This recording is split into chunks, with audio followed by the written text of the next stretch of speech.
Hello बच्चों, कैसे हो आप सब। आज हम स्टार्ट करेंगे chapter number 15 structure of earth का पार्ट सेकंड। अगर अभी तक आपने पार्ट फर्स्ट विजिट नहीं किया है तो इस कार्ड पर क्लिक करके पार्ट फर्स्ट विजिट कर सकते हैं। पार्ट फर्स्ट के एंड में अपन इंटरनल और एक्सटर्नल टेक्टोनिक फोर्सेज के बारे में स्टडी कर रहे थे, तो एक बार टॉपिक को वहीं से वापस स्टार्ट करते हैं। तो देखो, एनर्जी सिस्टम ऑफ अर्थ। तो आपकी बुक में एक लाइन दे रखी है कि जो अभी अर्थ की जो सरफेस है वो करीब 70% वाटर से कवर्ड है और 30% लैंड से। तो मन में क्वेश्चन उठता है कि जब अर्थ स्टार्टिंग में बनी थी तब से लेकर अभी तक यही सीन है या फिर कुछ चेंजेज हुए होंगे। तो देखो, जियोलॉजिस्ट वैगनर करके एक जियोलॉजिस्ट थे, उन्होंने कहा ऐसा नहीं था। स्टार्टिंग में जो अर्थ थी उसका पूरा जो लैंड था वो एक साथ जुड़ा हुआ था और उसे पेंजिया बोला, और वो यूनिफॉर्म ओशियन से कवर्ड था जिसे पेंथेलेसा बोला गया था। ठीक है, अब टाइम के बाद में कॉन्टिनेंटल ड्रिफ्ट हुए और ये जो लैंड थी वो टुकड़ों में डिवाइड होती गई और एक दूसरे से दूर होती गई। तो पहले सारा का सारा एक साथ जुड़ा हुआ पेंजिया के फॉर्म में था, फिर धीरे धीरे धीरे वो एक दूसरे से दूर होते गए और फिर अभी एट प्रेजेंट का सीन हुआ। तो मन में क्वेश्चन उठता है ऐसा हुआ क्यों। तो अल्फ्रेड वैगनर ने इसे आगे भी समझाया। उन्होंने कहा कि अपनी अर्थ की जो सबसे आउटर जो क्रस्ट है वो यूनिफॉर्म फॉर्म में नहीं होकर छोटे छोटी प्लेट्स के फॉर्म में, और इन प्लेट्स को उन्होंने बोला टेक्टोनिक प्लेट्स। तो जो अपनी बुक में टेक्टोनिक प्लेट्स का जो कंसेप्ट है वो बेसिकली किसने दिया था? अल्फ्रेड वैगनर ने दिया था। उन्होंने ये भी बताया कि ये टेक्टोनिक प्लेट्स जो है वो मूव करती है, हालांकि इनके मूव करने की स्पीड जो है अपने नेल्स के जैसी होती है, जो अपन को विजिबल तो नहीं होती लेकिन उसका इफेक्ट दिखता है। मतलब ग्रो करते हुए नेल तो नहीं दिखते लेकिन कुछ सर्टेन टाइम बाद अपन को पता चल जाता है कि नेल ग्रो की। ठीक वैसे ही ये अपन को विजिबल तो नहीं है अर्थ क्रस्ट, लेकिन मिलियंस ऑफ ईयर बाद उसका इफेक्ट जरूर दिखता है। एक ईयर में लगभग 1 to 2 इंच अर्थ की सरफेस मूव करती है, यही वजह है अपन को लिटिल टू नो इफेक्ट दिखता है उसके मूवमेंट का एट प्रेजेंट, लेकिन मिलियंस ईयर बाद में दिखेगा।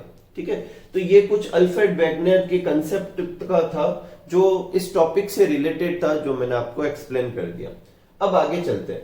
तो अपन को ये पता चल गया कि जो अर्थ की सरफेस है वो किस पे ऊपर टिकी हुई है? टेक्टोनिक प्लेट्स पे टिकी हुई है। यहां पर अपन सरफेस की बात वो बाउंड्री से कर रहे हैं जो मेरे को विजिबल है। तो वो कहीं पे मुझे लैंड दिखती है, कहीं पे मुझे वाटर दिखती है, लेकिन वो नीचे उसके दोनों के ही नीचे क्रस्ट ही है। ठीक है, और टेक्टोनिक प्लेट के फॉर्म में। अब ये टेक्टोनिक प्लेट अपन ये भी देख चुके हैं एक दूसरे की तरफ से मूव करती है।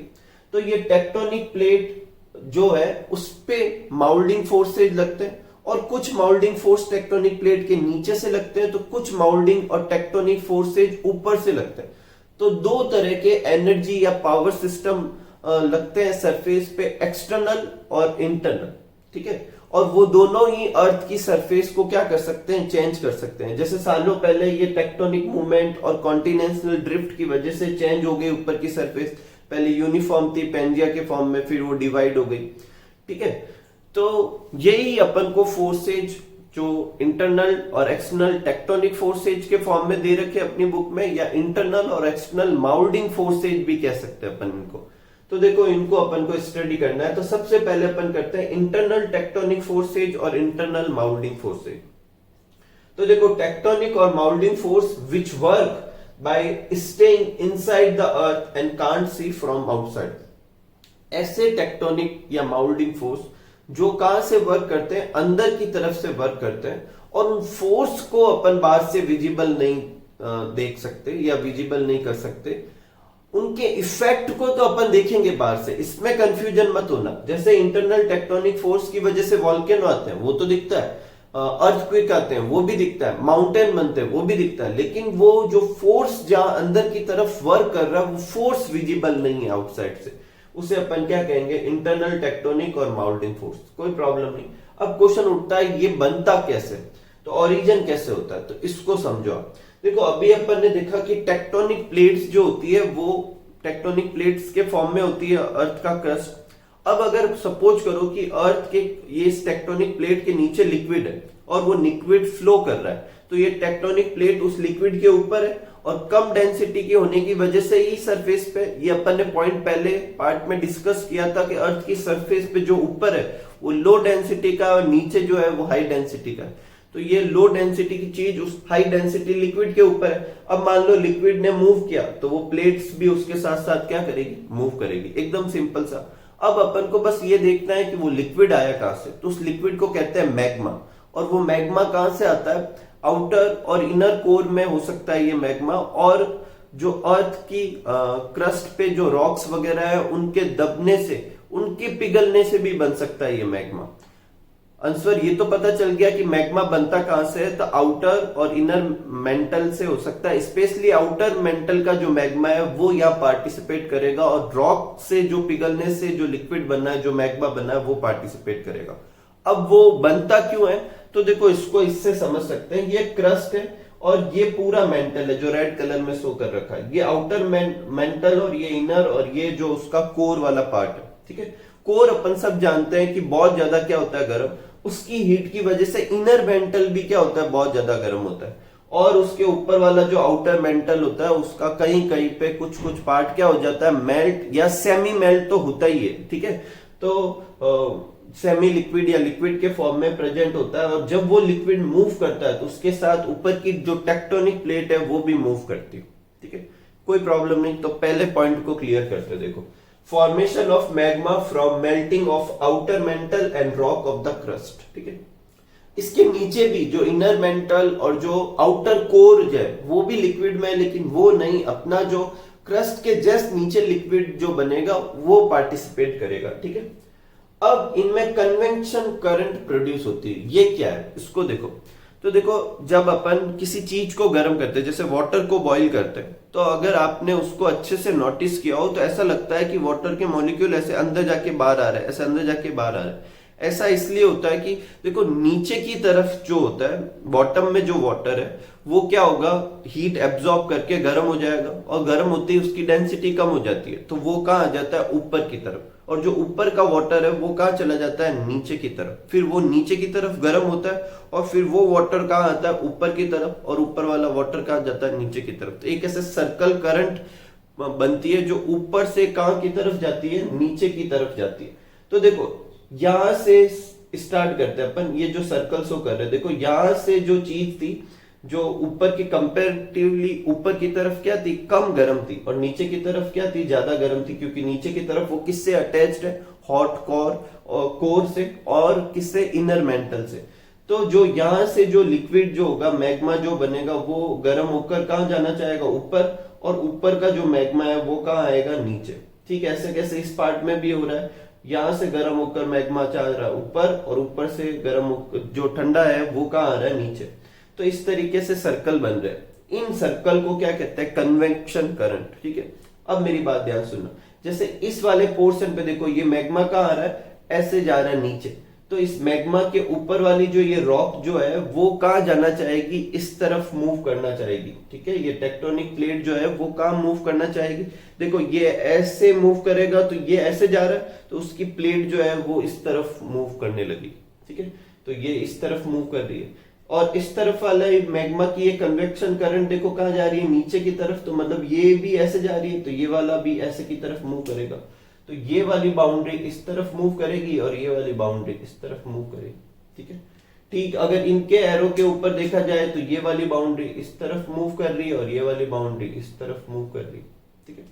तो ये कन्वेक्शन करंट से मैग्मा जिस तरफ फ्लो होता है, जैसे मैग्मा ऐसे फ्लो हो रहा है किसी पर्टिकुलर पॉइंट पे, तो उसके ऊपर की टेक्टोनिक प्लेट धीरे धीरे इस तरफ मूव करने लगती है। और मैग्मा का जो कन्वेक्शन करंट का डायरेक्शन है वो इस तरफ है, तो उसके ऊपर की टेक्टोनिक प्लेट धीरे धीरे इस तरफ मूव करने लगती है। कोई प्रॉब्लम नहीं। अब जो ये दो टेक्टोनिक प्लेट की जो बाउंड्री जो होती है, इस जो मतलब जहां सरफेस टच होती है उसे अपन कहेंगे बाउंड्री। और ये बाउंड्री तीन तरह की हो सकती है, कन्वर्जेंट, डाइवर्जेंट और ट्रांसफॉर्म।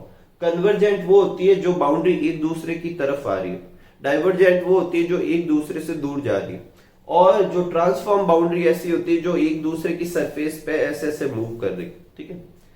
कन्वर्जेंट बाउंड्री जब बनती है तो इसके क्या क्या इफेक्ट हो सकते हैं, तो कन्वर्जेंट बाउंड्री जब एक दूसरे के पास में आती है तो धीरे धीरे वो पास में आकर ऐसे टच होकर ऐसे ऊपर की तरफ भी बन सकती है, ठीक है। डाइवर्जेंट कन्वर्जेंट बाउंड्री का एक और इम्पैक्ट हो सकता है कि जब वो एक दूसरे के पास में आए तो धीरे धीरे एक सरफेस दूसरी सरफेस के नीचे की तरफ चली जाए। ठीक है। डाइवर्जेंट बाउंड्री का क्या इंपैक्ट हो सकता है? डाइवर्जेंट बाउंड्री में एक दूसरे से दूर जाने पे धीरे धीरे उनके बीच में एक खांच बन सकती है। ठीक है। और जो ट्रांसफॉर्म बाउंड्री है उनसे ना तो कोई रिफ्ट बनती है, ना ही कोई मूव होकर ऐसे ऊपर की तरफ कुछ निकलता है। ट्रांसफॉर्म बाउंड्री में एक दूसरे के सरफेस पे से मूव होने की वजह से वाइब्रेशन जनरेट होते हैं, वेव जनरेट होती है।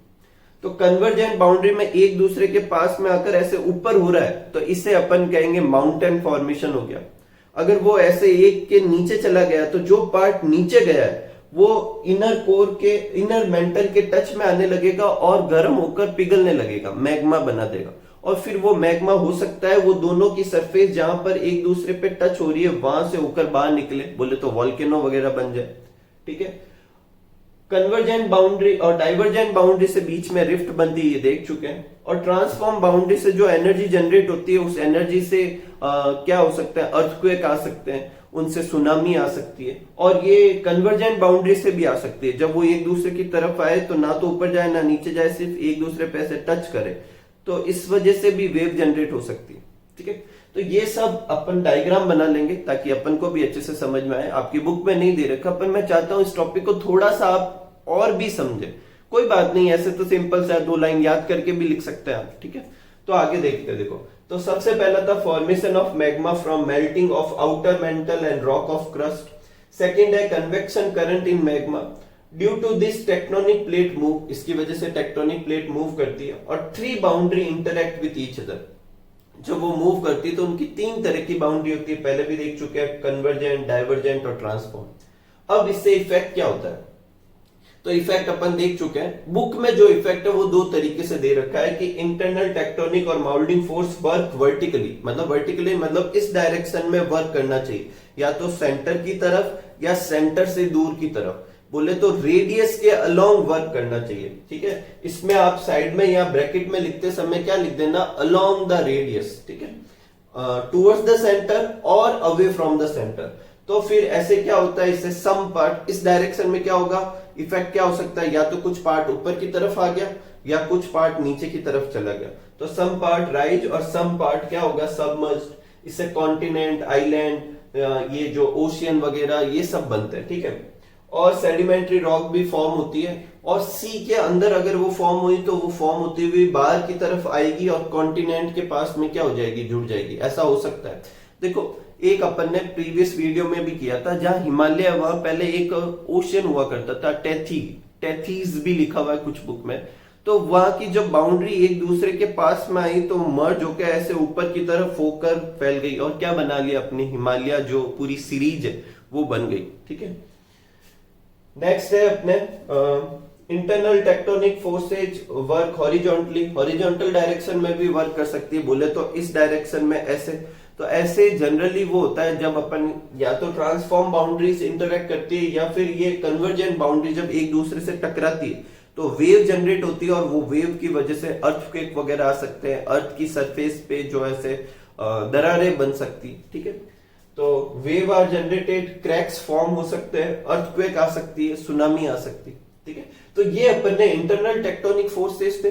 अब इंटरनल टेक्टोनिक फोर्स के इफेक्ट क्या क्या हो सकते हैं? तो एक वॉल्केनो है वो अपन को करना है, एक अर्थक्वेक है वो अपन को करना है, और एक सुनामी है वो अपन को करना है। तो पहले आप ये नोट कर लीजिए, फिर अपन आगे बढ़ते हैं। आगे बढ़ते हैं अपन और इंटरनल माउल्डिंग फोर्सेज के इंपैक्ट या इफेक्ट देखते हैं। तो सबसे पहले लेते हैं वॉल्केनो। तो देखो, वॉल्केनो क्या है? Volcano is a rupture in the crust due to movement of tectonic plates, and from this rupture hot lava, ash and gases escape from the magma chamber below surface. क्या होगा इसको समझो और फिर वापस इस डेफिनेशन को रीड करते हैं। सबसे पहले टेक्टोनिक प्लेट के मूवमेंट की वजह से अर्थ की क्रस्ट पे एक क्या बनेगा? क्रैक बन जाएगा। और उस क्रैक के बनने से पहले कहीं पर अर्थ की क्रस्ट के नीचे एक मैग्मा चैम्बर बनेगा। मैग्मा चैम्बर बोले तो हॉट मॉल्टन चीजों का एक चैम्बर बन जाएगा। वो कैसे बनेगा वो भी अभी अपन समझते हैं। और फिर उस क्रैक से, और वो जो हॉट मैग्मा चैम्बर है वो मैग्मा चैम्बर से जो अंदर का मॉल्टन सब्सटेंस है वो गैसेज और सब चीजें कहां आने लगती है? बाहर, और उस क्रैक से कहां आ जाती है? बाहर। इस चीज को अपन क्या कहते हैं? वॉल्केनो। तो volcano is a rupture in the crust, और ये क्रस्ट क्यों बनता है? Due to movement of tectonic plates. और क्या होगा इस रप्चर से? हॉट लावा, एस, गैसेज वगैरह, राख वगैरह escape from magma chamber below surface. देखो ये अपनी क्रस्ट है, ये अपने मेंटल वाला पार्ट है, और यहाँ पर कोई चट्टान, रॉक या कोई भी किसी भी फॉर्म में पिघलने से एक मैग्मा चैम्बर बन गया, और ये मैग्मा चैम्बर में जो गैसेज वगैरह थी, जो हीट वगैरह थी, उससे ये चीज ऊपर की तरफ बढ़ने लगती है, और ऊपर रप्चर बना हुआ है तो उससे होते हुए एकदम बाहर की तरफ निकलेगी। जो बाहर लिक्विड निकलेगा उसे लावा कहेंगे, गैसेज निकलेगी, ठीक है। और बहुत ज्यादा अमाउंट में टेम्परेचर भी रिलीज होता है इन सब से, ठीक है। ज्वालामुखी और वॉल्केनो दो नाम है, ज्वालामुखी आपके हिंदी में और वॉल्केनो इंग्लिश में। दोनों का कारण क्या नाम देने का? तो जब ये रप्चर जो होगा ऊपर सरफेस पे जो माउथ होता है जहां से ये वॉल्केनो बाहर निकलता है, वहां से फ्लेम जैसा निकलता है, मतलब ज्वाला निकलती है, फ्लेम निकलती है, इसलिए इसको क्या कहते हैं? मुख बोले तो माउथ, और वहां से ज्वाला निकल रही है इसलिए ज्वालामुखी। वॉल्केनो नाम क्यों दिया? तो रोमन्स का ऐसा बिलीव था कि वॉल्केनो आइलैंड का नाम है, और वो जो है मतलब हेल का गेट है, मतलब नर्क जाने का रास्ता था, तो उसके नाम पर, उस आइलैंड के नाम पर इसे नाम क्या दिया गया? वॉल्केनो। तो flames coming out of mouth form on surface, इसलिए ज्वालामुखी हिंदी में। और नेम्ड आफ्टर, वॉल्केनो नाम क्यों दिया? Named after volcanic island, according to Romans it was considered to be way to hell, ठीक है। अब बनता कैसे है? तो देखो अपन ने देखा था कि टेक्टोनिक प्लेट जो है वो मूव करती है, और सपोज करो मूव करती करती एक टेक्टोनिक प्लेट किसी दूसरे टेक्टोनिक प्लेट के नीचे चली जाए। जो ये नीचे वाला एंड है ये अब मेंटल के अंदर चला गया, और यहां पर हीट की वजह से ये पिघल जाएगा और किस में कन्वर्ट हो जाएगा? मैग्मा चैम्बर में। फिर और टेक्टोनिक प्लेट के मूवमेंट की वजह से, और जब अपन ऐसे नीचे की तरफ जाते हैं तो यहाँ पहले से ये क्रैक तो रहता ही है, और भी क्रैक बन सकता है टेक्टोनिक प्लेट के मूवमेंट की वजह से, और वो फिर मैग्मा जो होता है हाई टेम्परेचर और जो गैसेज वगैरह है वो बाहर की तरफ निकलने लगती है और वॉल्केनो जनरेट होता है, ठीक है। तो volcano is related to earth warm, बोले तो अर्थ के अंदर से वॉल्केनो निकलता है। When tectonic plate collide and one plate is pushed under the another, एक प्लेट दूसरे के नीचे चली जाती है। Due to high temperature it melt and converted into magma chamber. फिर due to gases formed and heat released from magma it rise and erupt, मतलब फूटना, from the crack on crust and this liquid, and जो liquid कब बाहर आएगा उसे अपन क्या कहते हैं? लावा। कितने तरह के हो सकते हैं वॉल्केनो? दो तरह के, एक्टिव और इनएक्टिव। इनएक्टिव वो वॉल्केनो होते हैं जो किसी जमाने में रप्चर हुए थे और अब बिल्कुल शांत है, अब वहां से वॉल्केनो नहीं निकलता। और एक्टिव वॉल्केनो वो कहलाते हैं जिससे टाइम टू टाइम वहां से वॉल्केनो निकलता रहता है, रप्चर होता रहता है, ठीक है। रीजन कहां पर होता है? तो ऑलमोस्ट हर जगह पर, वर्ल्ड के हर पार्ट पे वॉल्केनो बनते हैं, लेकिन स्पेशली ये वहां ज्यादा बनते हैं जहां माउंटेन की सीरीज होती है और उसका जो एज होता है वहां पर। और जैसे कि एक दे रखा है जैसे अपने coastal region of Pacific ocean, Pacific ocean के चारों तरफ की जो बाउंड्री है वहां पर वॉल्केनो बहुत ज्यादा अमाउंट में निकलते हैं, और उसे कहते हैं रिंग ऑफ फायर। क्या कहते हैं? Ring of fire. याद रखना, ये रिंग ऑफ फायर आपकी बुक में तो नहीं दे रखा, आपकी बुक में ऐसे दे रखा कि पैसिफिक ओशियन के कोस्टल रीजन में सबसे ज्यादा क्या बनते हैं? वॉल्केनो, और उसे क्या कहते हैं? Ring of fire. वॉल्केनो के दोनों एडवांटेज और डिसएडवांटेज दोनों है। डिसएडवांटेज तो आप जानते ही होंगे कि इतनी अमाउंट में हीट और वो जो हॉट मोल्टन चीज निकलती है वो बहुत ही ज्यादा टेम्परेचर जनरेट करती है, और उससे जो गैसेज जहां जहां तक जाएगी वहां वहां तक सब कुछ खत्म कर देगी। तो लॉस ऑफ लाइफ सबसे बड़ा क्या है? वॉल्केनो का क्या है? डिसएडवांटेज है, ठीक है। ये सिर्फ जहां इरप्ट होता है वही नहीं, उसके बाद वो जहां जहां जाएगी बहुत दूर तक वो अपनी हीट लेके जाती है, ठीक है। दूसरा प्रॉब्लम क्या है? जो गैसेज निकलती है वो क्या कर सकती है? पॉल्यूशन कर सकती है। देखो पॉल्यूशन मेजरली ह्यूमन की खुद की एक्टिविटी की वजह से होता है, लेकिन कुछ पॉल्यूशन नेचुरल भी होता है, ये एक कारण है। दूसरा है कभी कभी जंगल में जो मतलब पेड़ होता है आपस में एक दूसरे से टकरा जाते हैं बहुत तेज हवा चलने की वजह से, और आग लग जाती है, फॉरेस्ट में फायर लग जाती है, उससे भी जो गैसेज निकलती है। ये कुछ तरीके हैं जहां नेचुरली भी कुछ पॉल्यूशन हो सकता है, हालांकि इसकी अमाउंट बहुत कम होती है। नेक्स्ट है इसके एडवांटेज क्या है? तो एडवांटेज बहुत सारे हैं। जब ये अंदर से जो मैग्मा जो निकलता है वो बेसिकली क्या होता है कि उसमें मिनरल्स वगैरह होंगे और उसमें हाई फर्टिलिटी थिंग्स होंगे, और जब वो लावा जो ठंडा हो जाएगा या तो सेडिमेंट्री रॉक वगैरह बना लेगा, या फिर वो जो ठंडा होने के बाद जो क्रस्ट बनेगी, वो क्रस्ट में जब आगे इरोजन फोर्सेस से जब सॉइल बनेगी तो वो सॉइल बहुत ज्यादा क्या होगी? फर्टाइल होगी। तो यूजफुल केमिकल्स निकलते हैं लावा के साथ। हॉट वाटर स्प्रिंग फॉर्म होता है, इसको समझो। देखो हॉट वाटर स्प्रिंग क्या होता है कि कभी कभी जैसे ये वॉल्केनो वगैरह निकलते हैं, उसके आसपास क्या होता है, जो अंदर का ग्राउंड वाटर है वो भी क्या निकल जाता है बाहर की तरफ, और फिर निकलता ही रहता है। अब ये जो वाटर है इसका जो टेम्परेचर है जनरल टेम्परेचर के कंपेयर में ज्यादा होता है। कभी कभी तो इतना होता है टेम्परेचर कि अपन उसमें नहा सकते हैं, और कभी कभी जरूरत से ज्यादा ही हाई होता है कि अपन उसमें नहा नहीं सकते हैं, बोले तो उसमें टेम्परेचर कुछ जरूरत से ज्यादा है, वो अपन को बर्न कर सकता है। लेकिन जो ये ground water, hot ground water बाहर की तरफ निकलता है, इसको कहते हैं हॉट वाटर स्प्रिंग। ज्यादा आप नेट पे सर्च करके देख सकते हैं।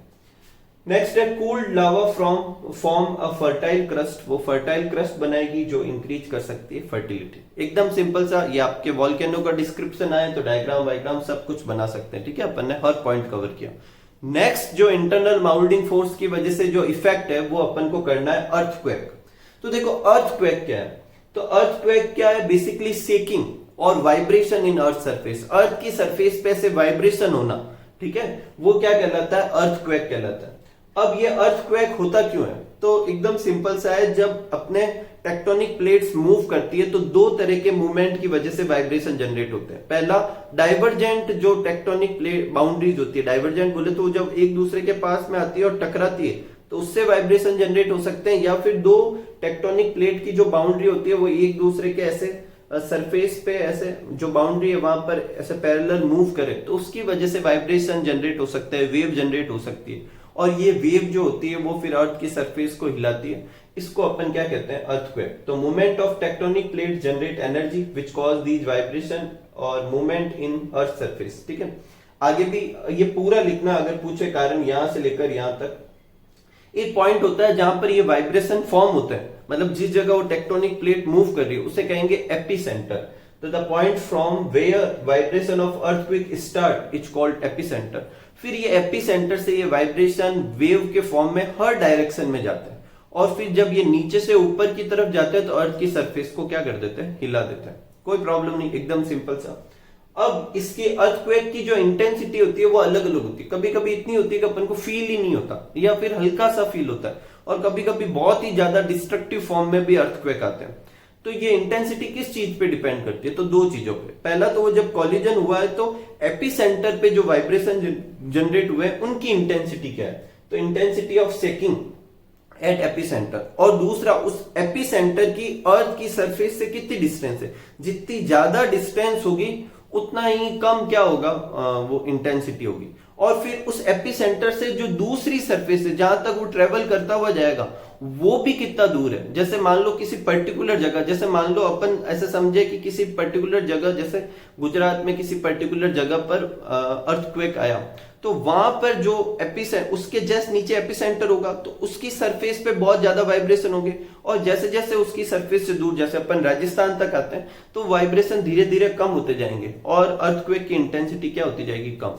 तो दो चीजों पे डिपेंड करेगी, intensity of shaking at epicenter और दूसरा distance of surface from epicenter. कोई प्रॉब्लम नहीं, आगे बढ़ते हैं। दोनों ही चीजें, जो अगला पॉइंट है, दोनों ही बहुत ही इंपॉर्टेंट चीजें।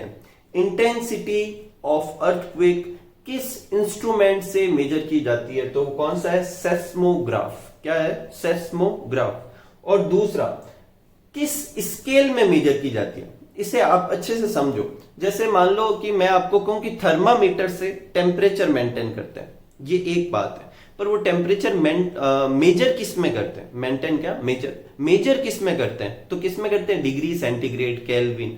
तो केल्विन, डिग्री सेंटीग्रेड, ये तो यूनिट हुई, स्केल हुई, और जो इंस्ट्रूमेंट था वो क्या था, थर्मोमीटर। ठीक है, वैसे ही जो इंस्ट्रूमेंट है वो है सेस्मोग्राफ, और जिस स्केल में मेजर करते हैं उसको कहेंगे रिचर स्केल। अब रिचर स्केल की अलग अलग वैल्यू होती है, और वो कम वैल्यू कम इंटेंसिटी अर्थक्वेक को शो करती है, और ज्यादा वैल्यू ज्यादा इंटेंसिटी अर्थक्वेक को शो करती है। ठीक है, कोई प्रॉब्लम नहीं, तो आप ये नोट कर लीजिए, फिर अपन आगे बढ़ते हैं।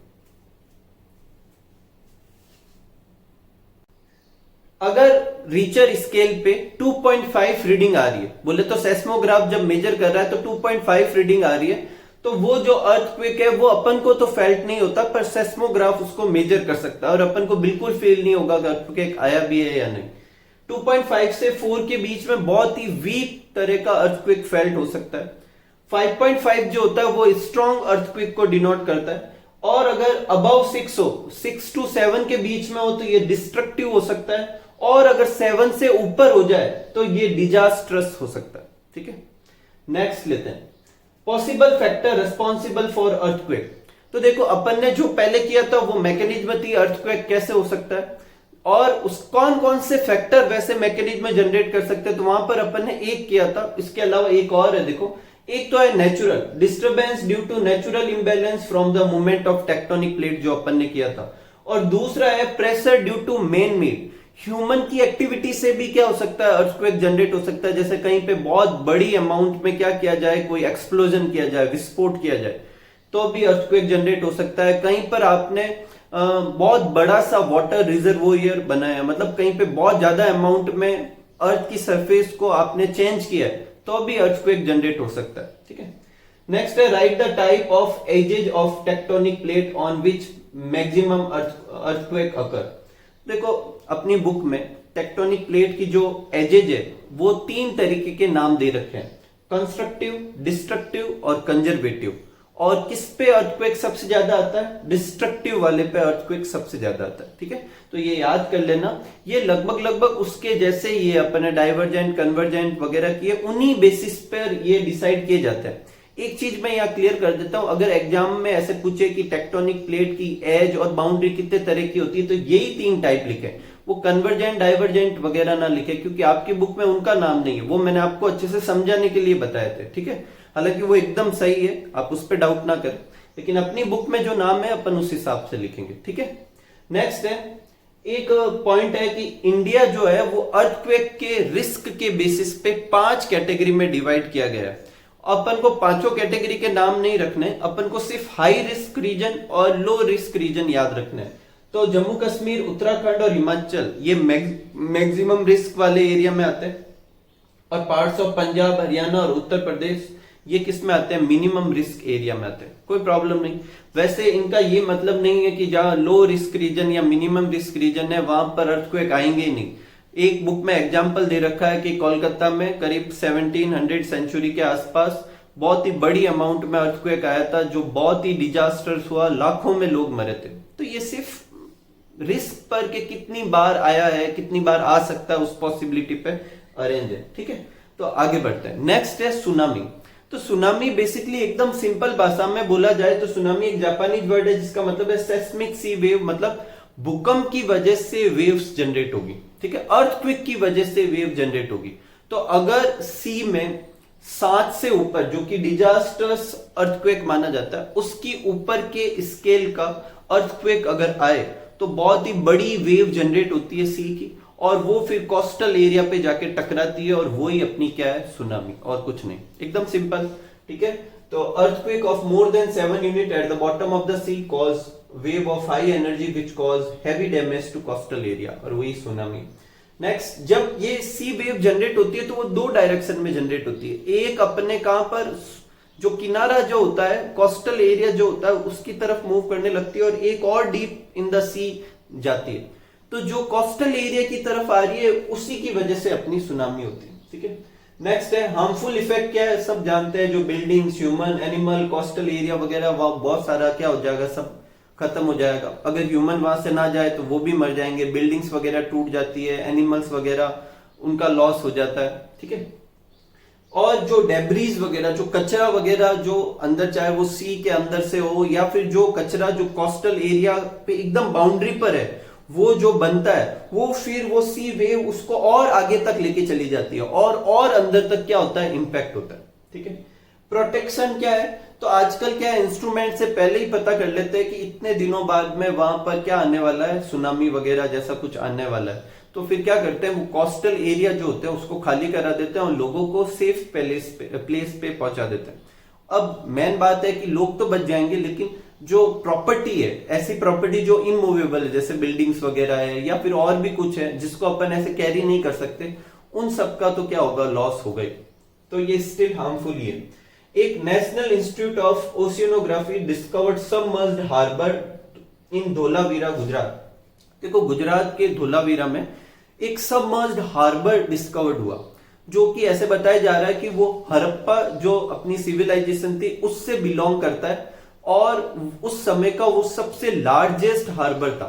तो कहां चला गया, अब क्यों नहीं है वो, नीचे कहां चला गया, तो वो सुनामी की वजह से सबमर्ज्ड हो गया। ठीक है, और एक और चीज आपकी बुक में दे रखी है, बता देता हूं कि जब यहां पर ये डिस्कवर्ड हुआ तो देखा गया कि 14 to 18 मीटर वॉल बनाई गई थी ऐसे बाउंड्री पर।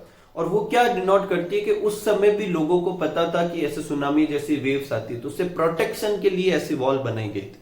ठीक है, नेक्स्ट है, एक बुक में पॉइंट है कंस्ट्रक्टिव और डिस्ट्रक्टिव नेचुरल फोर्सेज। ये एक्सटर्नल टेक्टोनिक फोर्सेज के ठीक ऊपर फोर्थ पॉइंट लगा के दे रखा है, लेकिन ये बेसिकली एक अलग ही टॉपिक होना चाहिए। ये बता रहा है कि जितने भी फोर्सेज होते हैं, चाहे इंटरनल और एक्सटर्नल में से, वो दो तरह के होते हैं। कुछ से नई लैंड बनती है और कुछ से जो लैंड बनी हुई है वो खराब होती है। जिससे नई लैंड बनती है उसे कहते हैं कंस्ट्रक्टिव फोर्सेज, और जिससे डिस्ट्रॉय होती है उसे क्या कहेंगे, डिस्ट्रक्टिव नेचुरल फोर्सेज। कोई प्रॉब्लम नहीं। जनरली इंटरनल जो माउल्डिंग फोर्सेज होते हैं वो कंस्ट्रक्टिव कैटेगरी के होते हैं, और जो एक्सटर्नल माउल्डिंग फोर्स वाले जो होते हैं वो डिस्ट्रक्टिव कैटेगरी के होते हैं। इस तरीके से अपने इंटरनल माउल्डिंग या इंटरनल टेक्टोनिक फोर्सेज और उनके इंपैक्ट सारे खत्म हो चुके हैं। नेक्स्ट वीडियो में अपन करेंगे एक्सटर्नल माउल्डिंग और एक्सटर्नल टेक्टोनिक फोर्स। तब तक आप खूब खुश रहिए, खूब सारा हार्डवर्क कीजिए और खूब मस्त रहिए। Thank you for watching.